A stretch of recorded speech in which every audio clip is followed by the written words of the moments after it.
Moving further down our list of parts of speech, we have our adjectives. Adjectives modify or describe nouns.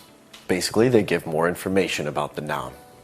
Here, we've used a noun such as chair. It could be any old chair. It's only the noun. If we want to describe the noun, we need to use an adjective before it. So, I could say I have an old black leather chair. Here, we have to be concerned about the adjective order. In this instance, I started with age, as age typically goes before color. And then I used a color to go before the material. This is a certain pattern.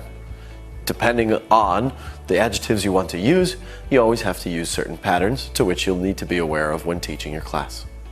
Another way to describe a noun is by showing possession. We do so by using our possessive adjectives. Earlier, we used the example of chair as the noun. We talked about it in terms of age, material, etc.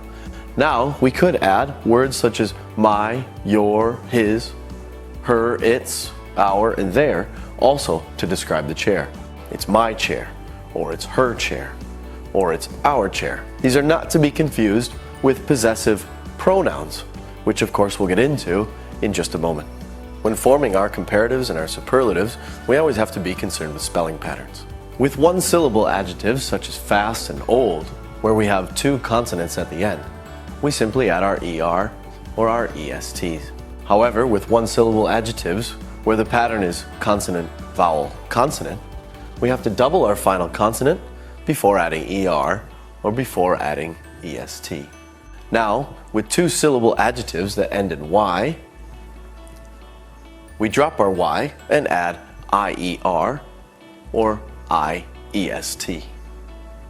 However, with all other two-syllable or three-syllable adjectives, we don't simply put ER or EST at the end. We'll typically keep the adjective as the same adjective, here modern, but in order to make the comparative, we'll add more before modern. And when forming the superlative, we'll put the most before the adjective modern. And finally, when looking at our comparatives and superlatives, we must be aware that there are some irregular comparatives and superlatives.